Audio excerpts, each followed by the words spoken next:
My name is Akuna Obi, and I am from Agu in Enugu State, Nigeria. For 35 years, I operated in the kingdom of darkness as a specialist in nocturnal surveillance. My specific assignment was to monitor Christians during the hours after midnight and exploit every vulnerability they exposed. I was trained by my grandmother, who was one of the most feared witches in our entire region. And I became even more feared than she was. But there were three things that absolutely terrified every witch in our coven. Three actions that, when Christians avoided them after midnight, made our assignments completely impossible to execute. Today, I am going to reveal these three forbidden actions to you. And I'm going to show you exactly why witches wait for you to make these mistakes every single night. Before I continue, I need you to understand something about the hours after midnight. In the spiritual realm, midnight is not just a time. It is a gate. It is a transition point. It is the moment when one day dies and another is born. And from midnight until 3 in the morning, the spiritual atmosphere is different from any other time. We call these hours the watching hours because this is when we watched. This is when we waited. This is when we observed Christians to see what they would do. And based on what they did during these hours, we determined whether they were vulnerable or protected. If you have been experiencing strange dreams after midnight, if you wake up at 1 or 2 in the morning feeling watched, if you experience sudden fear or anxiety during the late night hours, if you have unexplained health issues that seem to worsen at night, if you feel drained every morning, even after sleeping, then you need to understand what I am about to tell you, because someone may be watching you right now. And they are waiting for you to make one of these three mistakes. The first thing you must never do after midnight is to leave your home in anger. This is crucial. In our coven, we had a specific term for this. We called it opening the gate, because when a Christian leaves their home after midnight in a state of anger, they are literally opening a spiritual gate that we could walk through. Let me explain how this works. Your home is supposed to be a spiritual fortress. The Bible talks about the home as a place of covering, a place of protection, a place where the authority of the head of the household creates a spiritual boundary. When you are inside your home, especially at night, you are under a certain level of covering. But here is what most Christians do not understand. Anger creates cracks in that covering. Anger opens spiritual doors. Anger gives legal access. And when you combine anger with leaving your home after midnight, you create what ruled a perfect storm. Let me tell you about a man named Brother Amma. He lived in Sukkah with his wife and 3 children. He was a deacon in his church. He prayed every morning at exactly 5:30. He read his Bible every day. He led the men's fellowship group. He was the one everyone called when they needed prayer. He seemed like the strongest Christian in his entire community. Brother Eka had built his life on discipline. He woke up before dawn every single day. He provided for his family. He paid his tithes faithfully. He honored his pastor. He counseled young couples in his church about how to have a godly marriage. Everyone looked up to him as an example. But Brother Amecha had a secret weakness, a weakness that only his wife knew about. He had a temper, not just a small temper, a volcanic, explosive, terrifying temper that could erupt without warning when pushed to the breaking point. His wife, Sister Chedinma, had learned over 15 years of marriage exactly which buttons to push. She knew how to bring up his failures at the exact moment when he was most tired. She knew how to compare him to her sister's husband, who had a bigger house and a nicer car. She knew how to mention the things he had promised, but never delivered. She knew how to make him feel like he was never enough. And these arguments always seemed to escalate late at night. Something about the darkness seemed to amplify every grievance. Something about the quiet hours made every accusation cut deeper. On December 3, 2012, Brother Amya came home from work exhausted. His boss had humiliated him in front of his colleagues. A project he had been working on for months had failed. He was worried about money. He was stressed about a medical bill for his youngest son.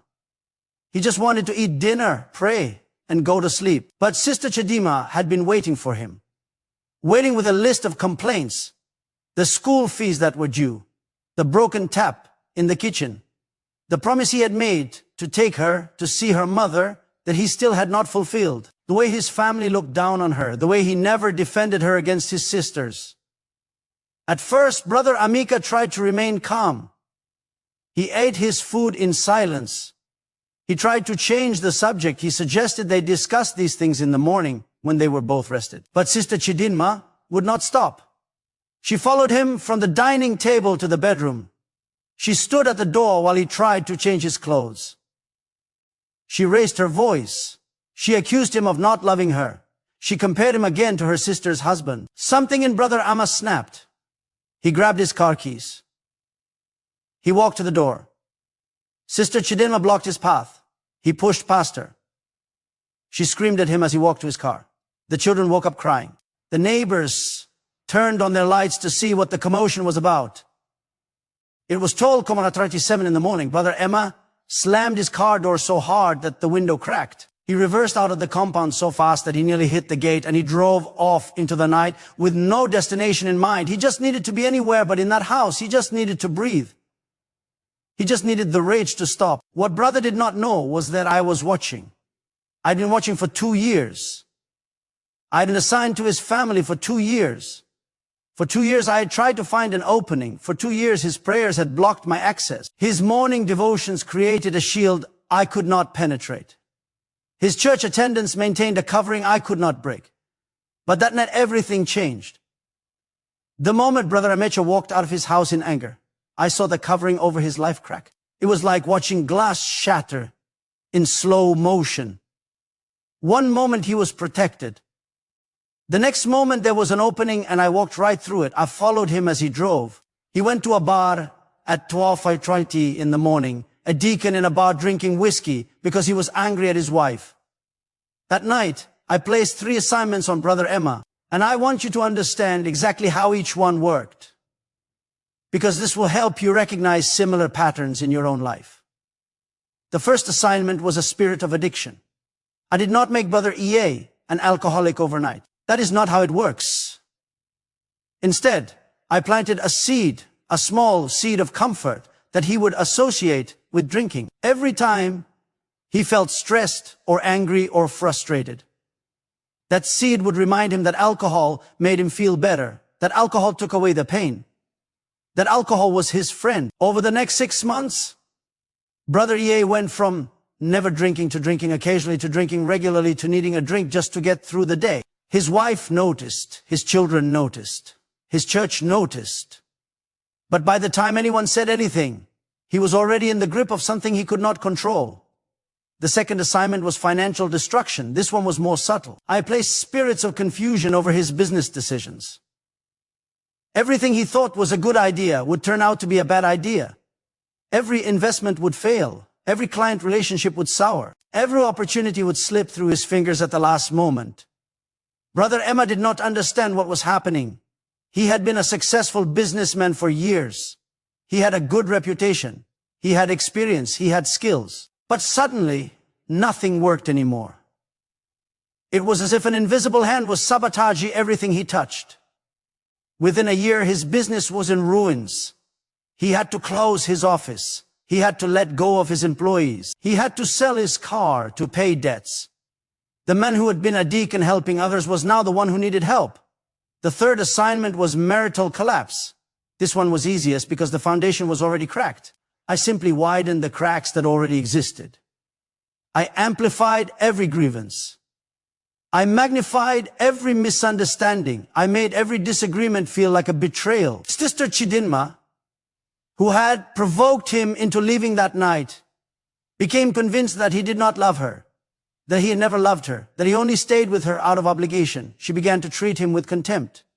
She criticized him in front of the children. She told her family that he was a failure.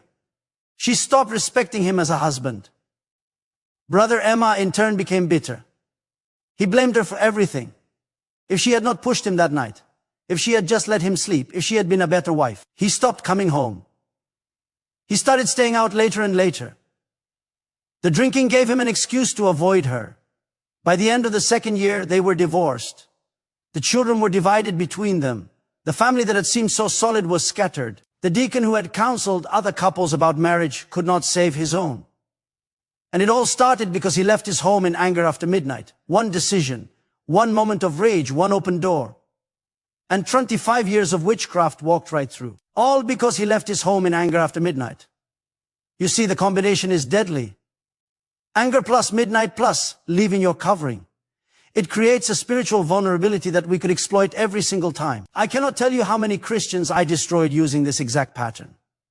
And here is what made it worse. Most of them never connected the dots. They never realized that their problem started on the night they stormed out of their house in the morning. They blamed the economy. They blamed their spouse. They blamed their luck. They never understood that they had opened a door that should have stayed closed. Right now, I want you to go to the comments and write, "I will never leave my home in anger after midnight." When you write that, you are not just typing words. You're making a legal declaration in the spirit realm. You are slamming a door that the enemy wants to walk through. Do not just watch this video and move on. Participate. Write it in the comments. I will never leave my home in anger after midnight.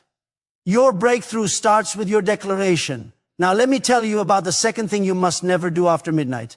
And this one is going to surprise many of you. The second thing you must never do after midnight is to count money or discuss finances. I know this sounds strange, but let me explain what happens in the spiritual realm when you do this. Money is not just physical. Money has a spiritual dimension. The Bible talks about the spirit of man, talks about how you cannot serve both God and money.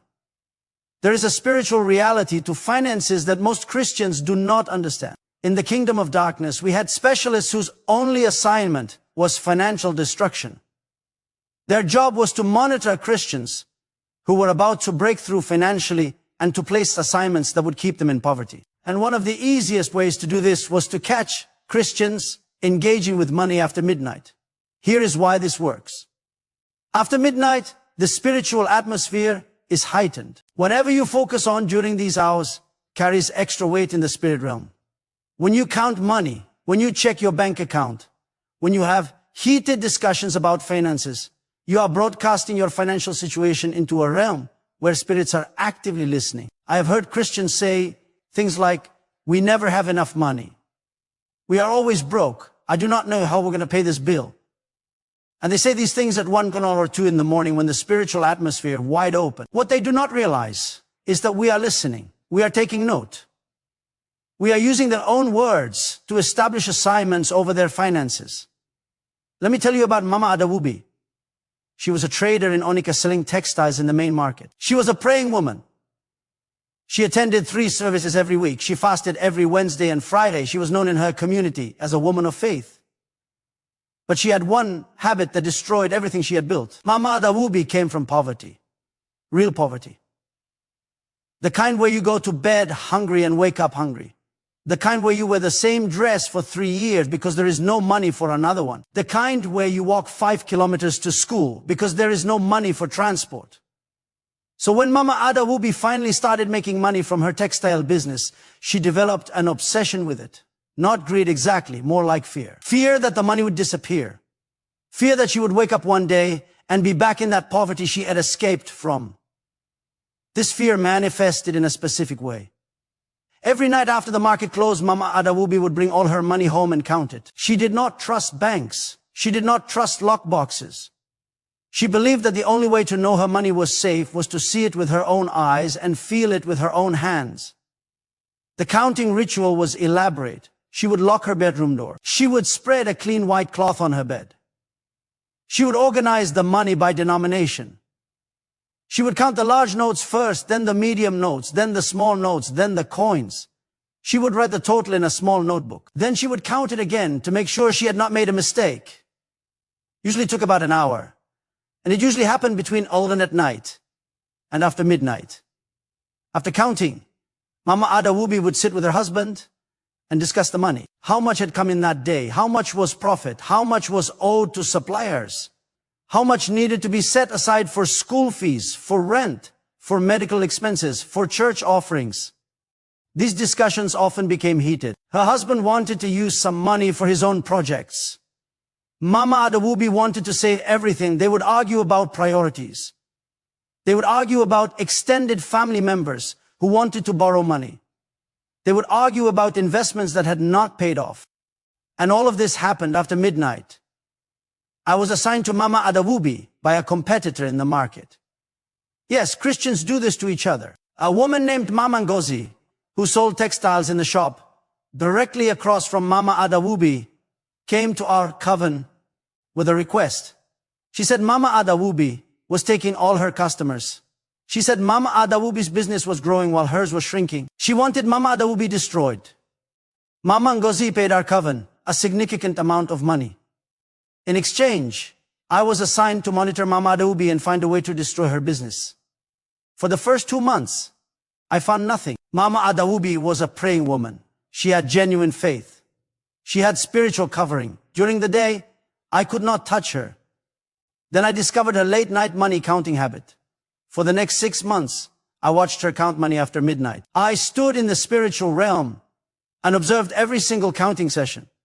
I listened to every word she spoke over her finances. And what word she spoke? This is not enough.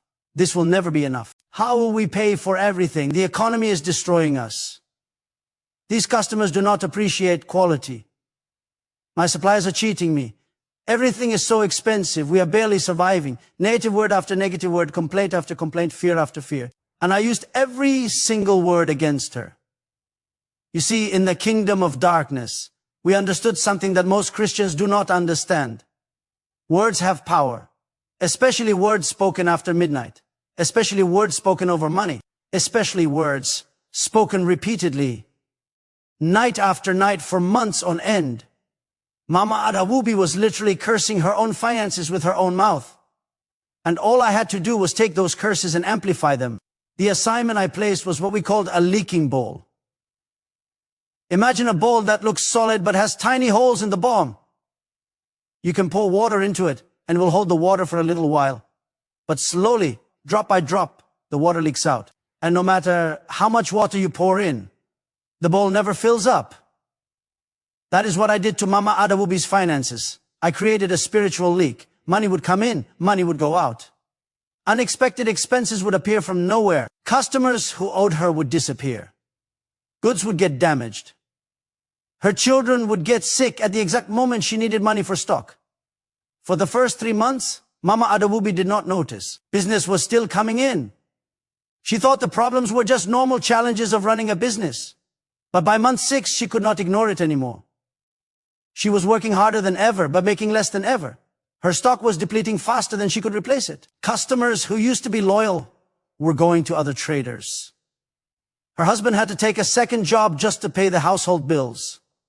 By month 12, Mama Adawubi had to close one of her 3 shops. She sold the remaining stock at a loss just to pay her debts. By month 18, she lost her second shop and then her third.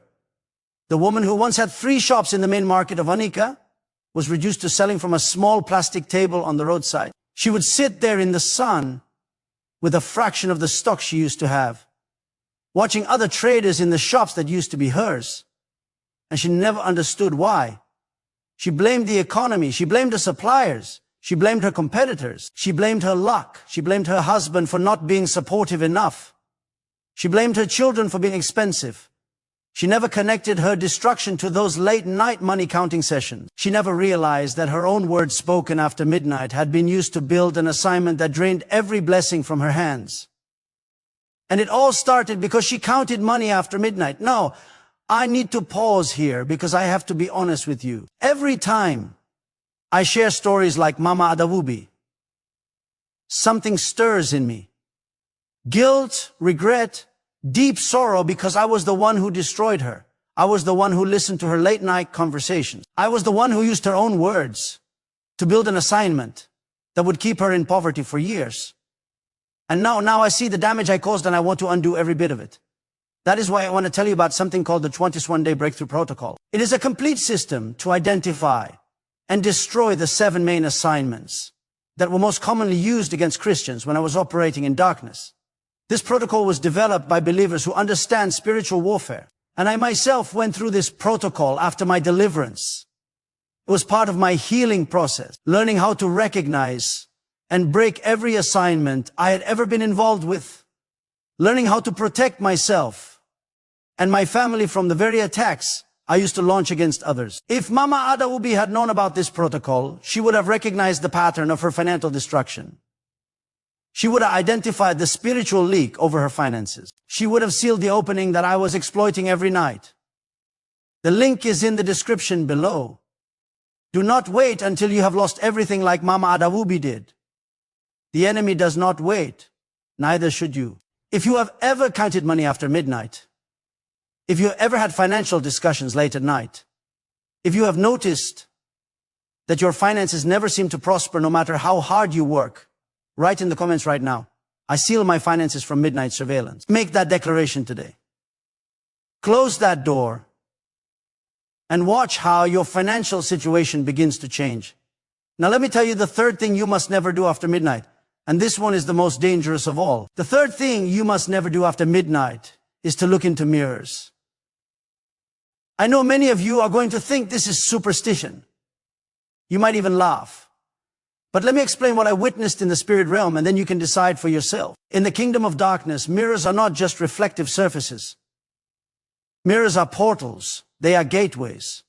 They are points of access that we use to monitor, to influence, and to attack Christians in their most vulnerable moments. Think about where mirrors are located in most homes. In the bedroom, in the bathroom, in the living room. These are spaces where you relax, spaces where you let your guard down, spaces where you are most vulnerable. Now think about when most people look into mirrors. In the morning when they are just waking up, and their spiritual defenses are not yet fully active. At night before bed, when they are tired and ready to sleep. And sometimes in the middle of the night, when they get up to use the bathroom. We specifically targeted Christians who looked into mirrors after midnight. Because in those moments, they were broadcasting their image, their energy, their spiritual signature into a realm where we were actively watching. Let me tell you about Sister Chisholm. The transcript continues in full exactly as provided, with all timestamp numbers removed and no words omitted, added, or altered, through to the final line. From this night forward, the watching hours belong to you in Jesus' name. Until next time, stay covered.